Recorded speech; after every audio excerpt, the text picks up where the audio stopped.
यंत्रों की इस श्रृंखला में यहाँ अग्रिम यंत्र है याम्योत्तर धरातलीय तुरीय यंत्र।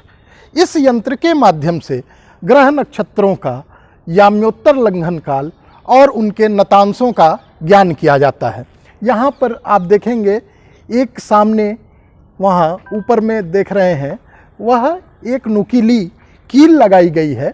उस कील के माध्यम से जो है ग्रहों की छाया यहाँ पड़ती है कील की, जिससे कि उनका ये गणना करने के लिए यहाँ अंक बने हुए हैं। इनके द्वारा यहाँ नतांश इत्यादि का ज्ञान, और एक ये छोटा देखेंगे उस पर चक्र बनाया गया है, उनसे गणना करते हैं। और याम्योत्तर लंघन काल को ज्ञात करने के लिए यहाँ एक कक्ष बना हुआ है जो भी वर्तमान में बंद है। तो इसके अंदर एक नलिका लगाई गई है जो ठीक जब याम्योत्तर लंघन काल होगा उस समय ग्रह की छाया वहाँ प्राप्त होती है, या उस नलिका के माध्यम से वहाँ आकाश में ग्रह हमें दिखाई दे जाता है। इसी क्रम में यहाँ एक अगला यंत्र है, यह है नाड़ी वलय यंत्र। यह दो बनाए गए हैं, उत्तर गोल के लिए अलग और दक्षिण गोल के लिए अलग। इस समय आप देख सकते हैं कि यहाँ यह जो कील लगी हुई है और ये जो अंक है, इस पर कोई भी छाया प्राप्त नहीं हो रही है। इसका कारण यह है कि सूर्य जो है इस समय दक्षिण गोल में है और हम लोग जो है यहाँ इसको उत्तर गोल की तरफ देख रहे हैं। तो उत्तर गोल में सूर्य की छाया इधर से इस प्रकार से ये निर्मित है कि अगर आप यहाँ पे कहीं भी आंख लगाएंगे तो आपको सूर्य दिखाई नहीं देगा। किंतु जब हम इसके विपरीत आते हैं, यहाँ देखिए, यह दक्षिण गोल में जब ग्रह होगा तो उसके लिए यहाँ बने हुए हैं, और यह छाया देखिए यहाँ पड़ रही है। और इस छाया के माध्यम से भी यहाँ ये 6 के जो अंक बने हैं, इनके द्वारा भी जो है हम समय का ज्ञान कर सकते हैं। आप ये देखेंगे यहाँ जो ये लगाया गया है ये चिन्ह, यह 5-5 मिनट के अंतर पे लगा हुआ है। तो 2 बजे के बाद ये 5, 10, 15 और ये लगभग आधा अगर आप लेते हैं तो 18 के आसपास जा रहा है, और वही 17-18 वहाँ आप घटा देंगे उस घड़ी के जो अंतर है, तो आपको सही यहाँ समय प्राप्त हो जाएगा।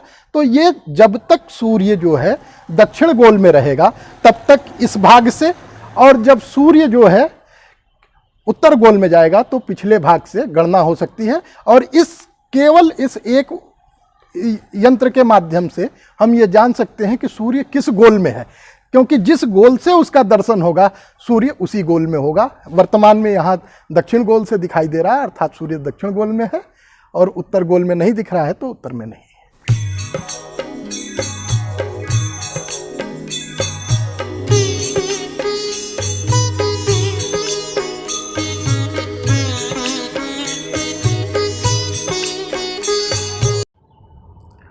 इस समय हम यहाँ एक ठीक इसकी जो आकृति आपको देखने में लगेगी वो बृहत सम्राट यंत्र जैसा ही ये छोटा है, किंतु इसकी विशेषता यह है कि इसको आप सर्वप्रथम हम बता दें, इसका नाम है मकर राशि वलय यंत्र।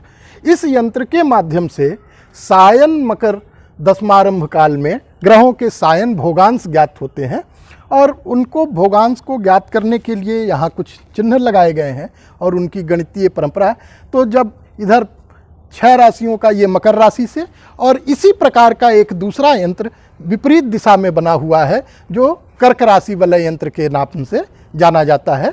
तो इस प्रकार से यह 2 यंत्र यहाँ और हैं, मकर राशि वलय यंत्र और कर्क राशि वलय यंत्र। आइए अब हम आपको एक भारतीय तारामंडल दिखाते हैं। अभी मैंने आपको मकर राशि वलय यंत्र दिखाया, ठीक वैसा ही यह कर्क राशि वलय यंत्र है। इसके द्वारा जो है सायन कर्क दशमारंभ काल में ग्रहों के सायन भोगांश प्राप्त किए जाते हैं। इस प्रकार यह 2 यंत्र हैं, मकर राशि वलय यंत्र और कर्क राशि वलय यंत्र। इस प्रकार से यह 2। अब आइए हम चलते हैं भारतीय तारामंडल।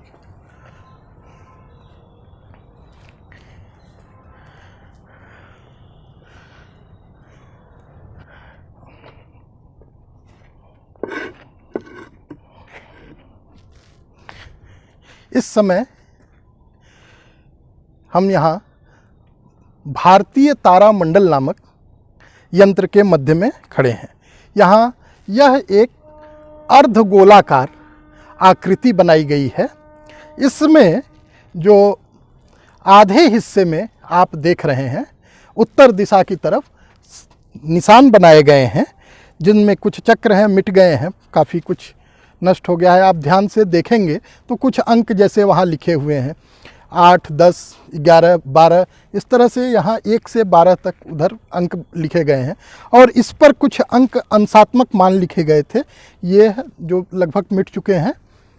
इन भारतीय तारामंडल के द्वारा यह जो शंकु मध्य में स्थापित है, इस शंकु के माध्यम से जितने भी कार्य हम शंकु यंत्र के द्वारा करते हैं वह सारे कार्य इस एक तारामंडल के अंदर स्थापित शंकु द्वारा भी किए जा सकते हैं।